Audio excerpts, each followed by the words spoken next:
Yeah. Welcome back to Patrons Golf. It's the PGA Championship week. It's the betting show. It's the fun stuff. I did the preview show a couple of days ago, but I've called in the big guns. I've called in um, the only person that anyone's wanted to hear on this. It's Alex Lobianco. He's back. He dominated the Masters, and now he's going to dominate the PGA Championship. Alex, my friend, how are you? Welcome back. G'day, going well.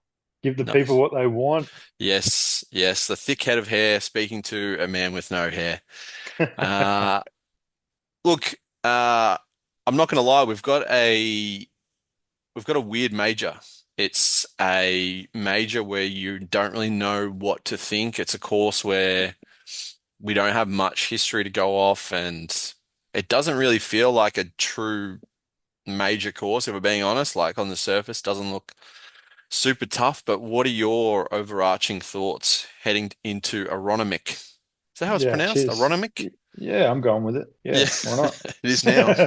Yeah, it's spelt really peculiar. Like it looks weird when you look at it spelling Yeah. wise. So that's the first stumble we've got to overcome. But no, man, I'm excited as well. Second major of the year, really good field. Obviously, when you get the live split, we don't have many of these opportunities a year to get the best of the best compete against each other. The course itself is a little ho-hum for me. Like I think, you know, this major obviously is on a course rotation and we go to different places each year and different a little bit to the US Open where they have a particular style and setup that they stick to. Like I think this one's a bit more randomized and you could end up anywhere really. Mm.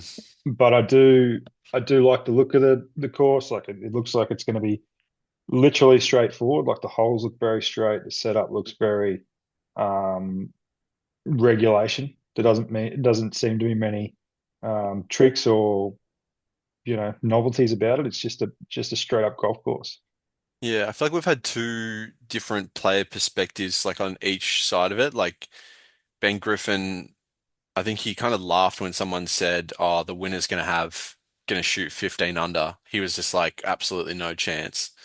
And then Rory he kind of said, "Yeah, this is absolutely like this is an easy course for me in terms of thinking wise," which is the complete opposite to what I thought, and so that probably checks out. But he was like, "Yeah, off the tee, there is no thought process for me. It's full send, and I'll deal with whatever's up there." Which, when you actually, I guess, map out the course, it does. Well, you could probably see both sides of the argument. Like, there's a lot of these, I guess, like really small bunker kind of arrangements that are in like some weird yardage placements, like a 320, 330. So like for a guy like Rory, obviously it's like, yeah, absolutely, it's full send, brother. Like free bird, yeah. Like start playing the song. But for someone like maybe JJ Spawn, like probably not. He's probably going to plod his way through, but it's I could see it playing both ways. Like Yeah. Okay. Yeah. if we, I'll share my screen because I've got the data golf stats here for when they played uh the BMW Yeah. the 2018. 2018 BMW, which was played in wet conditions. Monday finish. Monday finish, and like there's a few things that kind of stand out straight away when I looked at it. Course played 400 yards smaller, and those green and regs is like 77%, so up like 11% on, I guess, what the tour average is. Like that seems that seems pretty pedestrian and like kind of what I guess you were describing, right? Like ho hum. Yeah. Um, One thing that if you like, the only other thing that really kind of stood out to me was just the putting Mm. aspect. So it's like, I think it's like, it's billed as like one of the biggest, I guess, maybe not defense system's the right word, but like it's the biggest, I guess, notable feature of the course is like these massive undulating Augusta style greens. Yeah, the And you, green complexes are interesting. Like, mm, I guess when you make a course that's pretty straight in direction, not a lot of tree line, not a lot of water. you do need some element of difficulty and what it's going Mm, to be. And yeah, the bunkers are probably the main one, but the green complex is definitely the second one. Like the spines of the greens are the biggest kind of feature.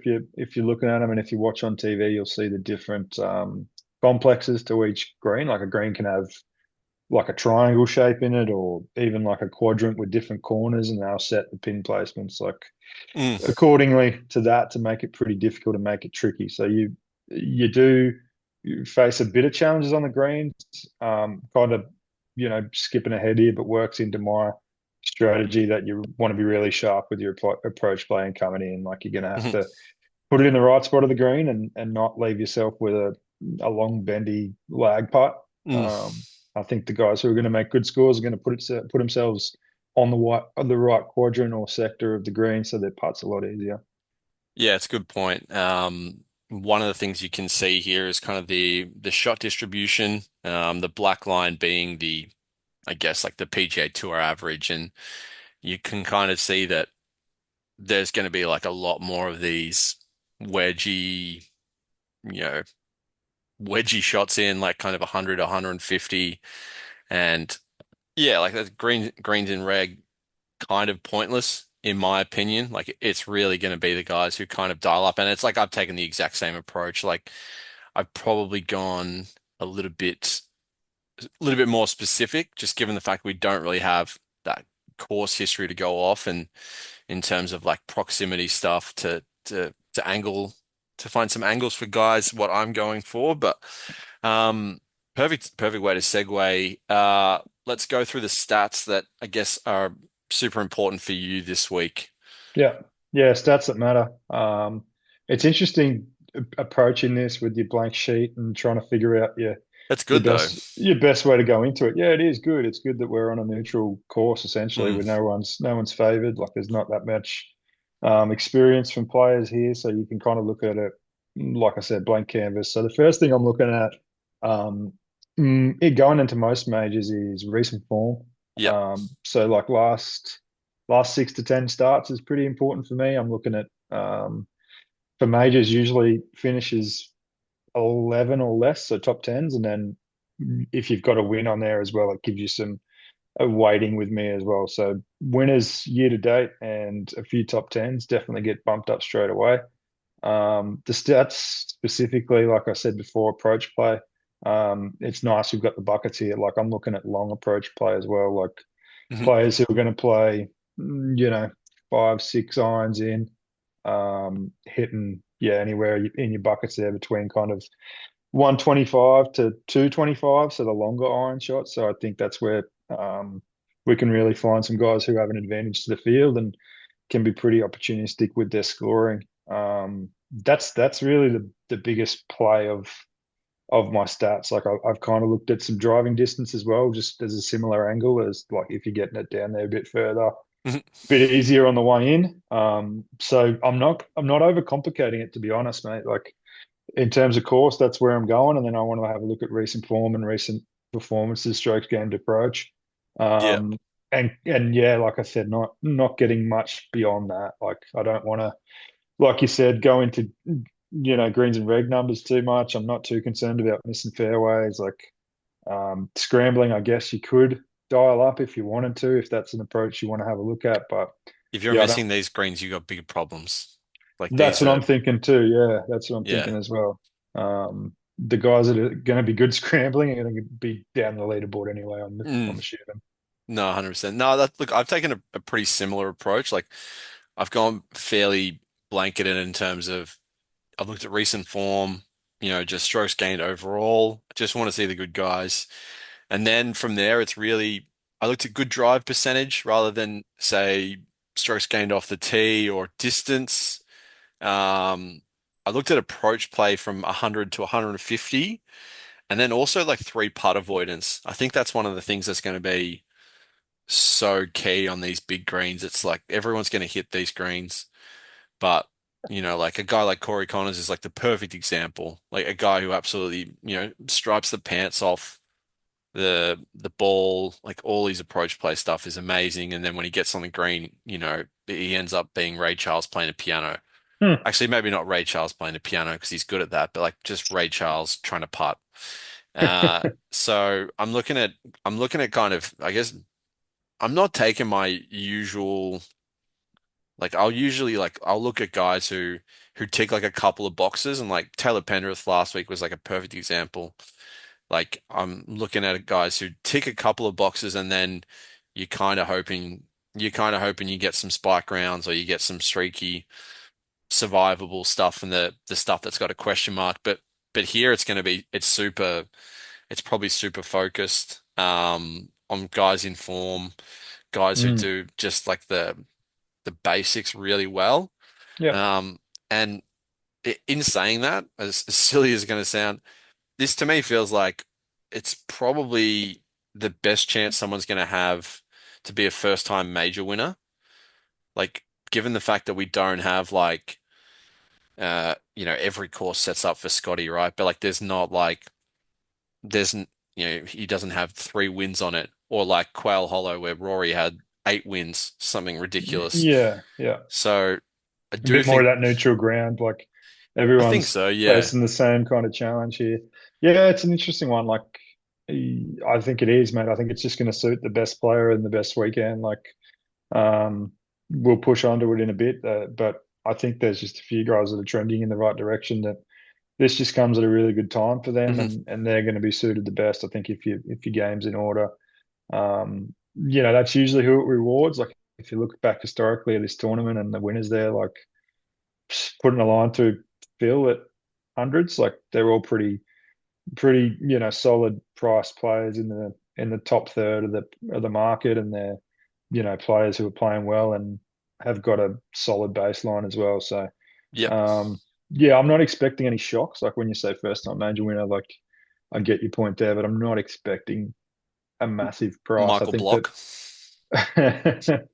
yeah, I I can't make the case for any of those guys. I know we Yeah. talked about it on the Masters pod where we were looking through like absolute fairy tale stories, but I really don't see it on this course or in this tournament. No, that's fair. Let's segue to some players we've got profiled. Do you want to rip off one first? Yeah, do you want my top pick first off, or how are we going about this? You, whichever way, dealer's choice. Yeah, well, I think it's an interesting conversation, and like I said, we segue to our picks. I think it comes at a really good time with the live players and the live news. Like I think this is their first opportunity to, get out in front of big crowds, big audiences, and um, prove a point. I guess like they've copped a bit of stick around their decisions and how it's looks to be playing out and that sort of thing. So we'll preface it by saying I've taken a particular eye on that, and the fact that they played the Trump course last week in Virginia. I was like, Hmm. that's a that's a pretty favourable kind of setup for this course and this tournament. So yeah, I'll probably bump them up in terms of when you're looking at PGA versus live guys in the past. Like I've got them pretty highly rated this week. Um, Interesting. so yeah, line of market. I am Team Espanol this week, and I am John Rahm kind of chips in.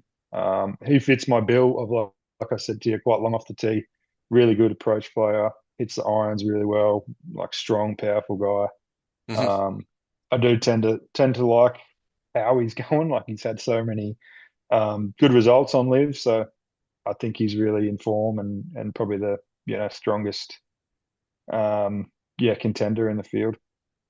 Yeah, I mean, if we look at his form here, we've got this season second, second, one, fifth, second, and 38th at the Masters, which obviously was pretty disappointing and probably a little bit of a shock. And then he wins the next week in Mexico City and then T8. That's not a bad season. Yeah, and I like to kind of focus that middle row there of approach. Like, look at his approach game. Like, Oh, that's it's exact. it's That's stupid, exactly what yeah. I'm looking for in a profile for this week. Is like recent form tick, and then big stroke gained approach numbers tick as well. I like it. My first guy is someone who we spoke about on the Masters pod in terms of his price got to a point where, and there was an injury cloud, obviously, but his price got to a point where you're like, do I bet this or am I absolutely betting on the fact that his back is absolutely cactus and he can't walk around Augusta? Um, and it's Colin Yeah. Morikawa, right? Now full disclosure, I took him at 60s on Betfair. I don't think he's 60s anymore. I just think for me, in if I'm looking in this tier of player, like we've got I'm just gonna we'll just pick a couple out here. We've got Minwoo, we've got Cantley, Højgaard, Burns, Ricky. I could actually make a case for it. Adam Scott and Siwoo can't putt. Like to me, it just feels like that's a standout for that part of the betting market. If we look at his numbers, and I know I just said Siwoo and Adam Scott can't putt. Um, Colin also can't really putt, but look, there's a couple of things for me that kind of stood out when I was going through his numbers. And over the last 6 months, he from 100 to 150 yard approach shots, he is inside 15 feet 40% of time, 40% of the time, which ranks seventh. Uh, this is a guy who's, like what did he finish? He finished T7 in the Masters and he had a walking frame basically. And then the Yeah. next week he was T4 at Heritage, and the Cadillac was a complete blowout. But I'm honestly just completely happy to discard that. Um, he lost strokes putting off the tee and was like level on approach. And even with those 4 rounds factored in his last 16 rounds, he's eighth for strokes gained total, seventh for approach, and even his putting, for as bad as I guess it can be, and even with the Cadillac numbers, he's still 22nd in, three putt avoidance. So I just think like that price on the market, his approach is going to be absolutely dialed where we're not super worried with the tee.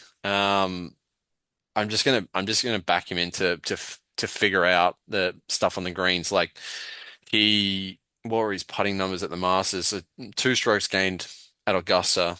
Like if you're if you're telling me that like that doesn't like there's a lot there. And I think No, I get you. at I that think, price, it's too hard for me to pass up. yeah, I think like he's got the all round game. Like when we talked about it being kind of even playing field, and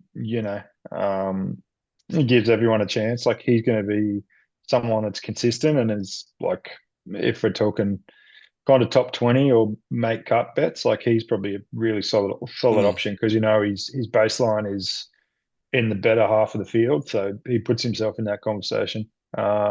I just find him really hard to warm to win anything. Like mm.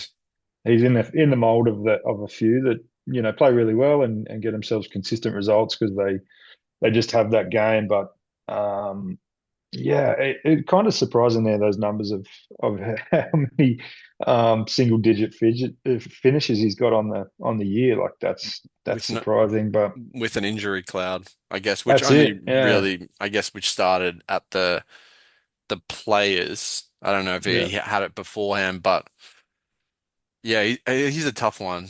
Mm. He's not someone I bet a ton of, to be honest. But I just think like, yeah, what I saw at the Heritage and the Masters under that injury cloud was just sort of convinced me that like if I was going to get this price opportunity again, Yeah. I was taking my shot. And as we kind of said, right, this is a I guess a fairly stripped back betting approach, and like I'm just always going to take that shot. Yeah, that's fair. Like we haven't really talked about a major approach to what we do either. Like Mm, sometimes it does help to go back and look at majors results and see who can perform under big pressure in big fields. And mm. he's definitely proven himself in majors. Like maybe without all the wins of the bigger names, but he's going to turn up with a solid game. And that Masters performance was kind of an out of the box one where you just could see that he had that application even though his body wasn't really there. Mm, 100%. All right, who is next on your bet slip? My next one is Nikolai. So Oh, going back to the well with the Højgaards. I like Um, it. but again, like I've really got my profile fit, and he ticks the boxes of recent form and current kind of trajectory. Like, yeah, he's got a cut in there, which I don't love to see. And that wasn't the Masters when we were When kind of involved. we were not kind of. I was I was really involved. I was I watching all your shots involved. tried to tiptoe around that one, but there was That's fine. no saving you there. No. But no, I think he's just gotten better since then, to be honest, which is a Mm. really good response to see. And then yeah, you see the approach numbers are pretty solid there, and he's someone that just tonks it off the tee as well. So yeah, happy to go back knocking around 51, $61 in that middle range. Mm. Um, and then yeah, when you said earlier about the major winner for a first time, like he just sprung into my head. Like I think he's someone of capable of just having a Yeah, big win 100%. out of the box 100%. without winning a PGA event. Like I think he can do it. Yeah, no, I agree. And I don't know how much of the Truest you watched, but I was I was on him last week and was was very intently watching him kind of late in the picture there and the 16th, like which is just a monster of a hole. And to illustrate how far he hits it, he had a 9 iron in and he ended up going long, which obviously killed him. He bogeys that hole and then um he ends up 2 shots behind, so it didn't really matter in the end. But that for me, I actually I loved that, right? Like the last 3 holes at Quail are brutal. Mm. You're probably not birdieing 17 or 18.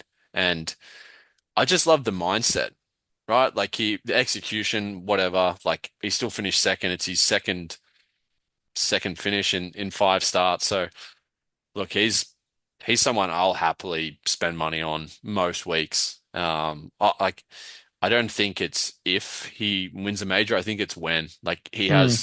he has all the games you talking about those the bucket stuff, right? Like he's got the long irons, he's got the short irons, and there's so much to like about his game. Yeah, and we chatted about it in the Mm, Masters, like just the way he plots himself around and can manage the course really well. Like I think he's a real strategy guy. So yep, yeah, do enjoy that part of the approach this week. Like I think you're going to have to set up some angles on some different holes to have a decent crack at the flag and make some birds out there. yep, We haven't really mentioned that there's only two par fives. Like yeah, before, when we were talking about Scotty and Rory coming back to the field, like that's probably a big one there. Is that two par fives kind of rules out that scoring edge that they mm, have, and that for a lot of guys, and they're going to have to force a little bit on the par fours, I think. So this is a good guy for me that will do yep. that. No, 100%. There is one par four. The number is escaping me. That is drivable, but you're look with a lot of a lot of the bunkering around these greens. I don't know how many of them. Even and I believe it's the second par five. Mm. You're gonna have to hit like 2 pretty good shots. You're definitely going for it in terms of distance wise. That's not a question, but you're gonna have to land a shot if you're getting on into that's for sure. Yeah, yeah, and it really, Mm, yeah, like you said, just brings it back to the kind of field. Those guys that would try and give themselves eagle looks aren't going mm. to have that many opportunities to do that. Nice. My next one's a little bit left field, and I'll finish off with a guy higher in the board. But this guy, I absolutely I can't even spell his name. It's Matt McCarty. Um, No H in the surname. no, yeah, Matt McCarty. Uh, honestly, played maybe one of the best first rounds you'll almost ever see last week. Broke a PGA record in terms of putting distance. I think he made 3 putts of 50 feet or more. And then he's shot on the 18th when he didn't even realize people were on the green. Sticks like a 7 wood to like 4 feet, like just, and like was confused as to where it went. Like, That honestly, some days you just, was bizarre, wasn't it? Yeah. some days you just completely take the piss. Like him and his caddy were like stunned. They were like, where did that go? But look, Yeah. I think there's a lot to like, and this is not just oh yeah, he played really well last week. Um, I'll give you a few stats on the last 16 rounds, and this is, I guess, from the essentially from the Masters on. He, I did actually have a bet on him in the Masters. Finished T24, but as you can see here, T12 at the Heritage.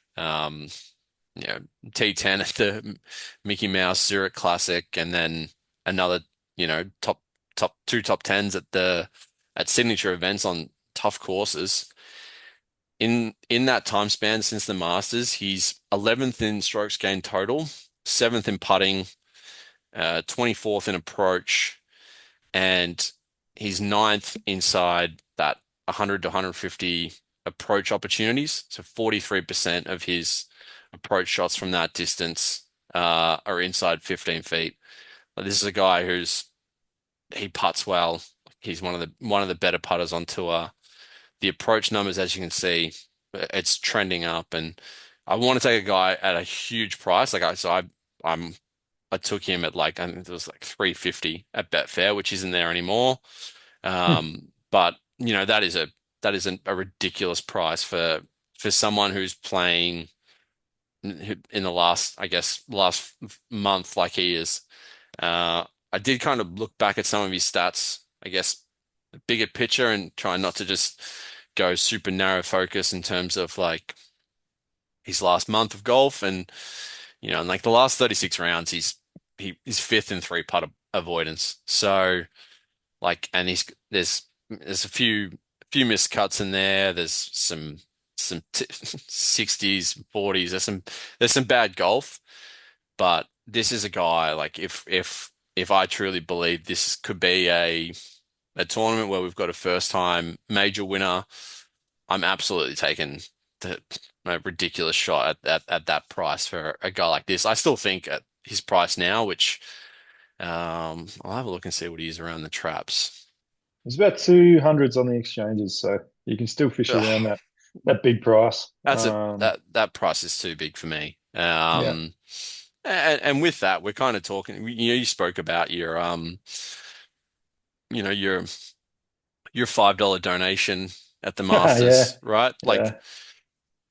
this is probably look, it potentially ends up as a donation now that I've like fallen in love with him. Yeah. But like there's worse ways to spend $5 or $10 here. Yeah, like I can't knock him. I think like when we're talking about before, like recent form and year to date form, like yeah, he's on a really good run at the moment. Just man on the spot sort of thing. Like he had a run of cuts there earlier in the season and just seems to turn a corner. So he'd have to really heat up and play his best stuff, but you know, the body of work's there, isn't it? Absolutely. And look, T2 at the American Express, he won one of those fall tournaments. I don't know what it was. What was it? The Black Desert Championship. Yeah, that just sounds like a fall series tournament with absolute no-namers in it.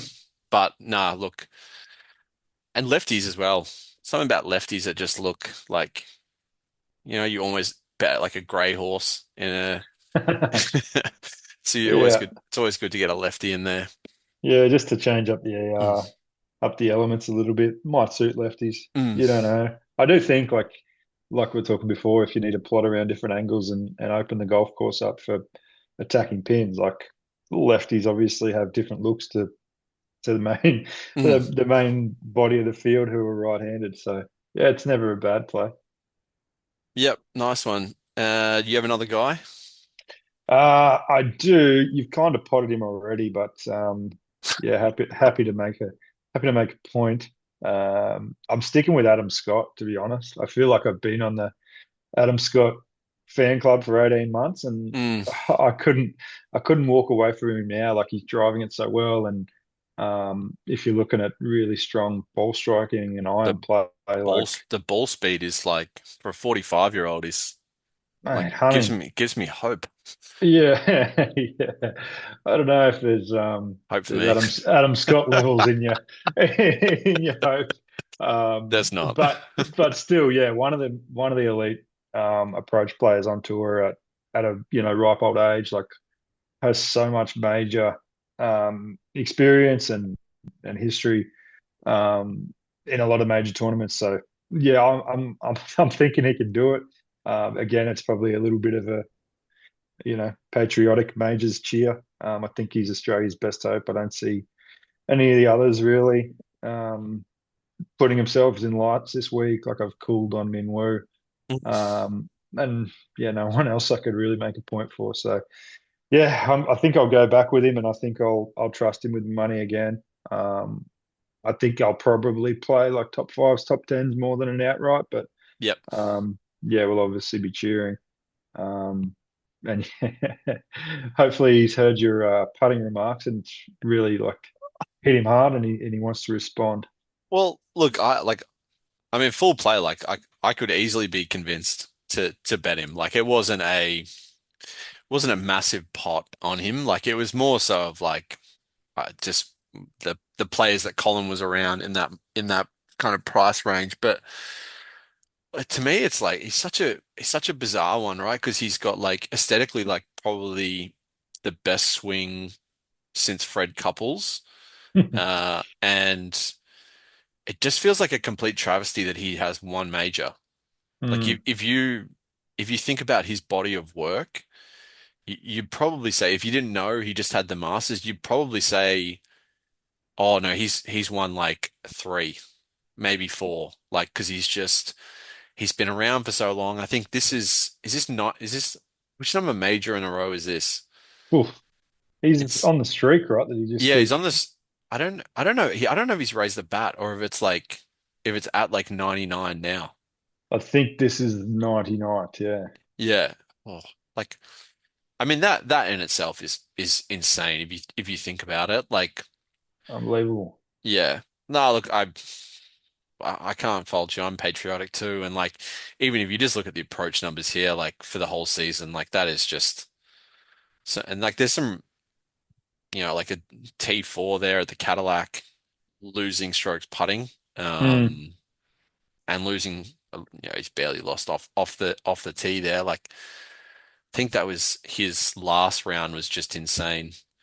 But no, look, I yeah, can't fault you. Like, look, yeah. I do kind mm, of like we were saying before. Again, we come back to the fact that the course is a neutral course, and you're not going to face, red hot putters who have mm, played this course a handful of times that know the greens really well. Like that's where I think it favors him, where he'll be, a bit more amongst the field. And if he does putt bad, at least that gap isn't as big. That's kind of what I'm thinking is that, if someone heats up with the putter this week, it's just going to be a one out of the box. It's not going to be because they've done so well there in the past. yep, I like it. Now, so you mentioned someone that I was critical of, and I already texted you about this guy, and you told me I could have him. My my last one was Justin Thomas. Uh, and look, this one's not like I'm not going to be able to give you 57 different weird uh weird stats. Like this is one of the guys I got a good price on Betfair last week. This is It your was vibes guy of the week. Is this what this is? this was a yeah, and look, I'll be honest with you, like his play and um this little tidbit about his putter. I don't know if you heard about this.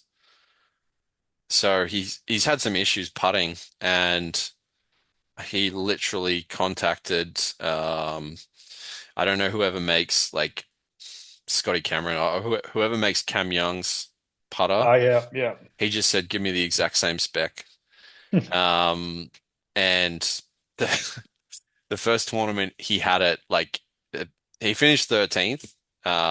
That was after a pretty pretty bad final round. But look, to be honest, first three rounds there was a lot to like there. And like the price he was at on Betfair, which is well and truly gone, was 160. Like there's he's his two major wins are PGA Championship, and this is absolutely like, yeah, I'm taking I'm taking a vibe, a feel, because he feels like one of those players who's like actually really hard to model. Just Yeah, given and that, given, I think we chatted about this during the week. It's like when you come to this kind of setup and this kind of course where we don't know a whole lot and we don't have a solid kind of form line there, we can find these kind of guys that are in mm, between the cracks. Like sometimes if we as punters are struggling to put together a set of prices, it often means the bookie and the price makers themselves are the same. Like there's 100%. going to Yeah. be inefficiencies there. There's going to be value, and there's going to be people that we might have a total different view on to how the market perceives them. So Mm, this is a pretty good example of one of those guys. Like if you see um, you know, perceived value there, then by all means. yeah. Um, I think he's definitely like his ceiling is up to winning a major again. I just don't know where he is in comparison to his ceiling. I think there's Mm, a bit too much up and down and a bit too much variance in his like year to date form, which immediately puts me off. Like I probably don't look too much deeper after that. When I'm looking at majors, I really want that body of work there, and that's my first criteria box. So that's why I didn't really entertain him. mm, His Players Championship was good. Like he showed some really nice things there. I think that was more of a course fit thing. I think yeah. he's gone pretty well around there before, so that suits. But yeah, interested to see how he goes. Like you said, he's won a couple of these, so no reason why not. No, 100%. And I think if we want to talk about like kind of what sums up, I guess, Justin Thomas at this point in his career, like if we look at last year, he goes he goes second at the Valspar, 36 at the Masters, wins the Heritage, second at the Truist, and then misses the cut at the PGA. So so like if we're sitting here like and having this chat, this time last year, we're probably all over the guy. Eyes are lighting up. Yeah, Eyes are he's not going absolutely around at 150s now. no, no, absolutely not. And he misses the cut, and then misses Yeah. the cut at the US Open. So yeah, it's an interesting one. Like we could see anything from him this week. I just think at that price, like yeah, like it's usually I guess doing those kind of future bets at this close to a major, you're not going to really get that kind of opportunity. Mm. Like I think like all the people who've got like Cam Young, like futures for the remaining majors, like they've been doing those for like 12 months, which is where they got those massive prices at. Like not those kind of players are not really just appearing at this point. So yeah, I was happy to get that price, but look, he could be he could be on his private jet home probably Thursday evening. He could have that bet of a first round, but I think our side bet is highest hole score for JT this week, and oh, okay, I'll okay. happily be I'll be on the over 6.5. Yeah, absolutely. I think I already owe you a breakfast. Um, We could so square that one up. yeah. I think he's just got a big score and a hole on him, and that could just Oh, him and Spieth. That's why put they're so himself on the so good plane. friends. They're so close. They Oh, just they could just give you an eight just like that. yeah, Spieth. We could talk about Spieth. Like Well, this is he the can. last one, right? Like This this is is his probably his grand best slam. chance, right? Like this is his best chance to win it. Like Best only, yeah, either. yeah, I can't see him getting too many more of those chances. It's such a weird one because he had like such a horrific run of form, and then he's Mm, kind of like I guess I wouldn't call it a resurgence, but like he has come back to watchable, play watchable golf. But even that, it's still like he just seems so far behind these guys. And like there's always that you literally watch him hit any golf shot, and you're like, I have no idea what's going to happen here. no, he's an interesting case in like a complete opposite to Adam Scott. Like Adam Scott's, getting older in his age and getting on in his career, but you feel like he can still rely on a solid game Mm, and pick some off here and there. But the the further he's getting on his career, the more variance is coming in and the more randomness, to be honest. Like you said, you just don't know what he's going to produce on a given hole or in a given week. Yeah, hasn't had a top 10 finish since the Memorial last year. So that's Mm, like we're coming up on a year. yeah. Um, And that's not, again, similar to JT, like just too much up yeah. and down for me. Like each of those weeks looks so different, and in strokes gains numbers, like they're not telling you anything. They're just up and down spikes. No, that's fair enough. Any other random bets or players you want to highlight? The last one for me is Smalley, Alex Smalley. Okay. So yeah, a bit similar to your Ruffy on McCarty. Like Yep. he's kind of similar for me. Like I'm playing some great golf. Like playing some yeah, really, really that's good golf. Yeah. so that, like I think you've kind of nailed my profile by showing these here. Is that you're going to have some good finish numbers, and that middle column of approach is going to be consistent, and it's got to be pretty good. Mm, Um, so yeah, I'm kind of giving away all my trade secrets here, that's but fine. that's exactly what I'm looking for. So if you took screen grabs of my last three guys, like they all look very similar. Mm, So yeah, we're very willing to get involved there. Like it's one of those which it's not with great confidence. Like I'm not going to go silly, but at 200s, like you yeah. don't need to have much to find out. So What's I the shall be doing that, my friend. what's the KFC slogan? Like, shut up and take my money. Pretty much, yeah. You give me 200s about a guy that's, It- got a bit of potential there, then I'm going to have a look. no, I like it. The last guy I want to talk about, I don't even have anything. It's more like a open discussion. I had a futures bet really early into the season, and I was overjoyed at the price I got this at. And 2 weeks ago, this guy, I'm not going to give away his name, but 2 weeks ago, he traded in his irons for a car. And ever since, this futures bet looks pretty fair in price.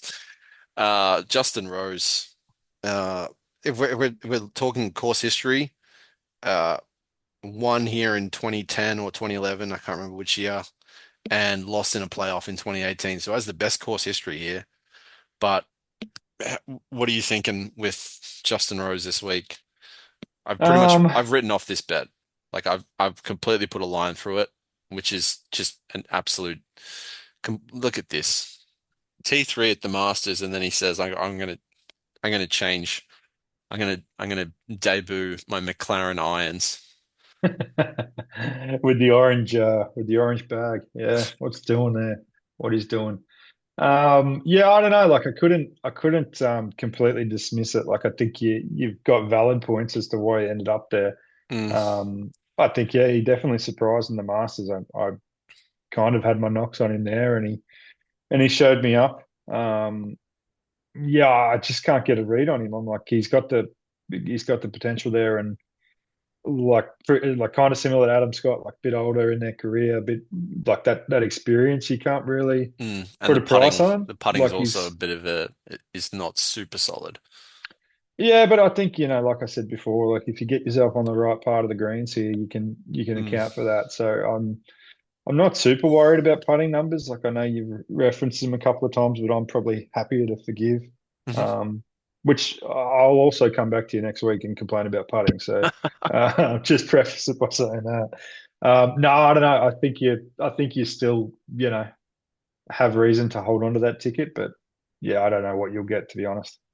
Yeah, either do I. Seems like you just talked about your approach. It seems like I've Yeah. just bet guys and they're like, we've got no idea what's going to happen. Yeah, like Like, we like it, did say that you can opportunistically find mm, some value and some plays in a market like this, like in a major where it's a pretty even field, and if you give a guy a few more percentage points than another, then you're getting a good price. So yeah, if you go through it in the fashion you have, like there's no knock on that. Like you're just kind of reading what's in front of you and playing that. So um, yeah, we haven't even been through the top of the market. I guess we can move on to that, but mm, we're pretty likely to get Scotty or roared, we are. considering we haven't even discussed them. Mm. All right, so here's the top of the market here. Um, yeah, look, I've literally said that the last two of the last three signature events, I've kind of changed my betting approach because I felt like I was going to get Scotty, and then I didn't. Uh, and both of those I ended up betting Scotty in play. Yeah. And he finished second, both. So I literally lost across the board.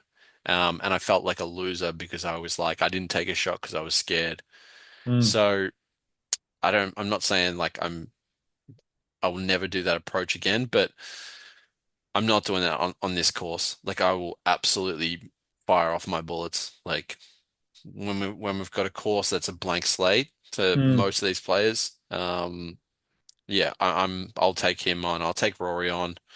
Like Rory played one good round last week. Like you couldn't have, I wouldn't have bet Rory with your money last week. No, no. You know, big layoff and like a tough course. I know he's got super record at Quail, but like no chance was I touching him at that price. Um, anyone stand out here? Like, So probably Xander's the one guy of the favored runners, which I'd lean towards. I mean, yeah, you kind of summed it up about Scotty. mm, Scotty's iron's always going to be a threat. Rory's driver's always going to be a threat. Like if either of them hit above elite levels, which they both can do, then yeah, they might make fools of us. mhm, But I think Xander's got the better all round setup for the course. Like I essentially got down to him and Rambo as my picks in this bracket. And if you're playing fantasy, then usually you're taking one of these guys, not two or three. So yep, yeah, him and Rambo definitely come down. Like I'll probably split a few of those. If I had to do fantasy lineups, like I'd build a couple with John and I'd build maybe one or two with Xander as well. So yep. yeah, I can see him being up there. I mean, his major performance over the last patch has been better than anyone's. He almost won them all in one year. Yeah, um, and kind of real quiet too. Like he yeah, was just, unassuming, right? Like yeah. he just goes about the business, and um, all of a sudden he's T6 on a leaderboard on the last day, and you're like, I didn't even realize that he was I, contending, but he I does. have So not seen him on the broadcast. yeah, Yeah, yeah. Let's not go back to the Augusta broadcast. yeah. We're hoping for better things this week. I let's yeah, fingers crossed. One guy, a couple of guys that stand out to me. They're literally right next to each other. Um, so I took, I said to you, I said I bet a Fitzpatrick last week. He did. Um, and it was not the Fitzpatrick that was in the final pairing and in the lead after 54 holes. I bet Matt Fitzpatrick, and I somehow bet Matt Fitzpatrick in the 1 week in the last like 2 months where he was pretty much uh, a pub golfer. Yeah. But like like I stand by the approach. Like I wanted one of the big five guys. He was the biggest price, and I didn't understand why he was the biggest price. Like I know you love Ludwig. I didn't understand why with Matt Fitzpatrick's body of work, why he was a bigger price. He still is a bigger price here.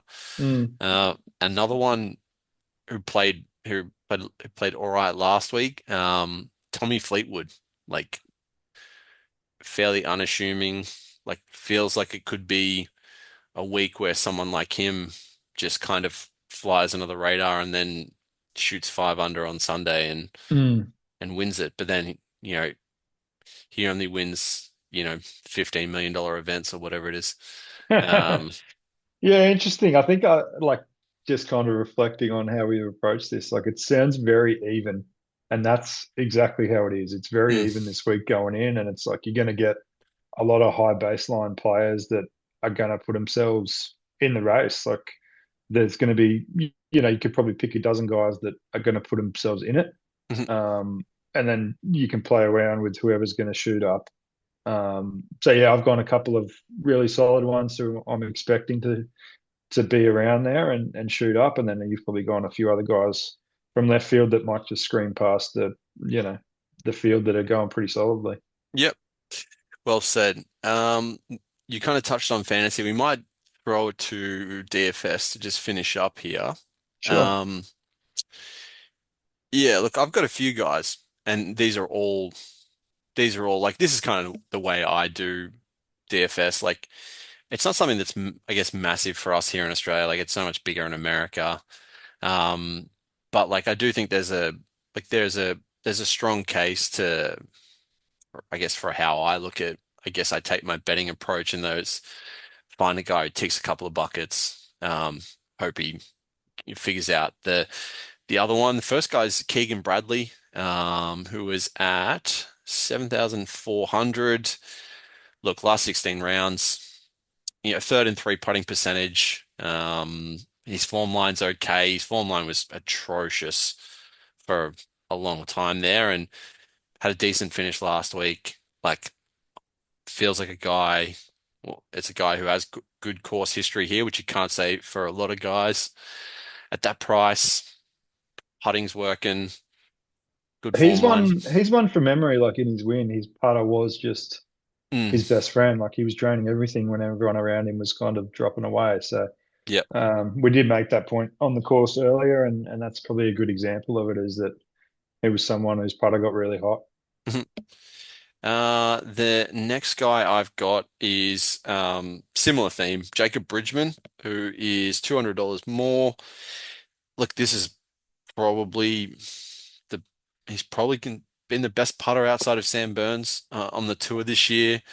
Um, his game has kind of massively fallen away after his win at Riv, but his last 16 rounds, like I kind of spoke about Colin in terms of getting those inside 15 feet looks from the 100 to 150 approach. Last 16 rounds, he's at 38% for that.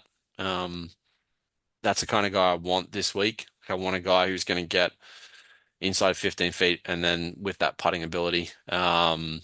His approach numbers are absolutely what keeps him at this price. And so I don't think that's someone I'm going to take a shot Mm. on in terms of like betting markets. But you talk about like throwing this guy in a couple of lineups, like I'd absolutely be doing that.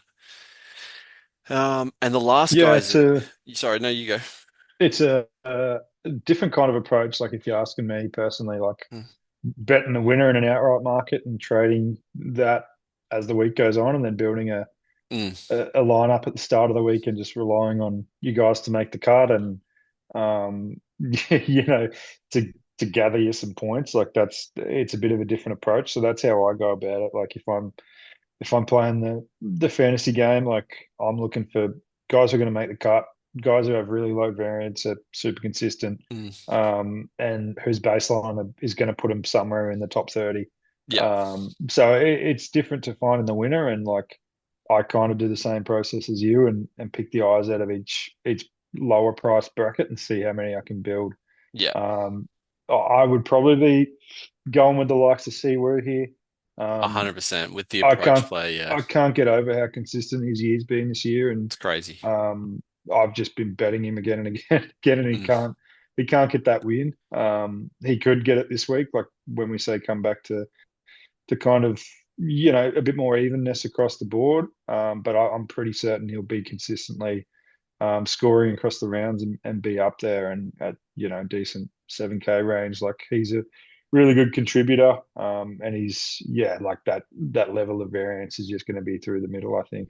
yeah, and you look at some of the guys who are like in that same price range, like Penge, who's like hasn't played the last 2 weeks, is coming in with an injury cloud, and then Anything could happen. Yeah. anything could happen with him. He's also, like a bomber.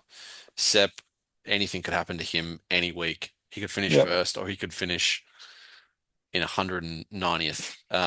Corey Connors can't putt. Jason Day, it's kind of the same thing. Maverick McNeely's like one of the weirdest golfers I ever bet on, and I bet on him so much. Like I feel like I got to stop doing it. But yeah, like Siwoo like just stands out like Definitely. in that price range. Yeah. The last guy I've got is like proper bottom of the bin stuff. I mean this with no disrespect to him. I don't know. Um, That was a fair bit of disrespect already. it's it's Andrew Putnam, Putman, Putnam. Can't pronounce his name right. I think you've mentioned putting in all your picks this week. This is going to be I'm this is tired. I going have to two be kids. this is going to be real rocks or diamonds for you this week. Like, could It's this be a all, putting contest, or it's it's rocks. like no one putted well? But But look, I hate to mention it, but in the last 16 rounds, this is a guy's 13th in strokes gained approach and 15th in putting. Finished T16 here in 2018. It's an older guy.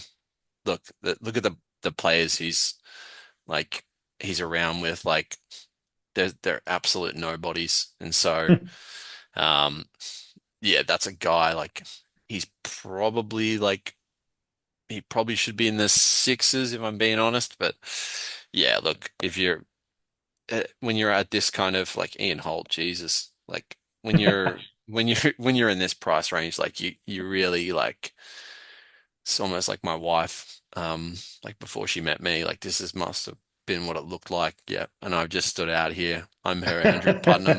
yeah. Okay, so Mm. I think we've got our two heads up bets this week. The first one is JT highest hole score over under 6.5. Yeah. And our second one I think is going to be Putnam v Bernd Riesberger. Is that do you like him this That's week? that's my equivalent to your Putnam. It's like he's the guy that stands out at the $1,000 range, and like Yeah. yeah. So I'll make sure I send those in a message to you afterwards. Keep receipts, but Yeah. anyone playing at home, that's our two heads up bets. I reckon Riesberger over Putnam.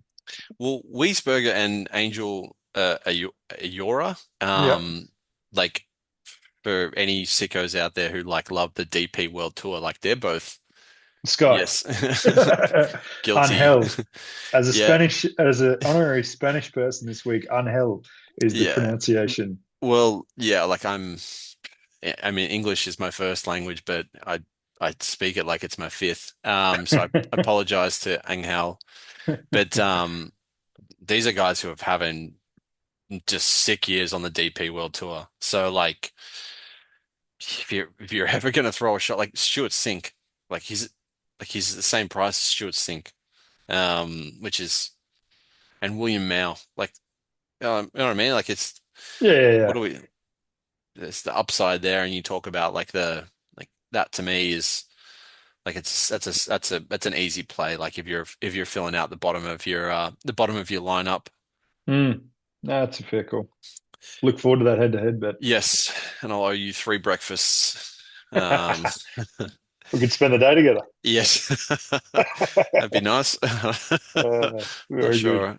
Anyway, um enjoy the week. Enjoy what hopefully will be another great major. Thank you for coming on for a chat. Maybe we can do a little recap chat as well after it becomes a putting fest and Yes, very good. No, and thanks for having me uh, on, mate. Site looks great. I've definitely been using it as well, so it's been helpful for me. I love it. That's not paid advertising either. No, no, I get absolutely nothing from you. I don't think that's any secret. Oh, very good. Vamos, Rambo this Vamos week. Ram and Vamos Matt McCarty.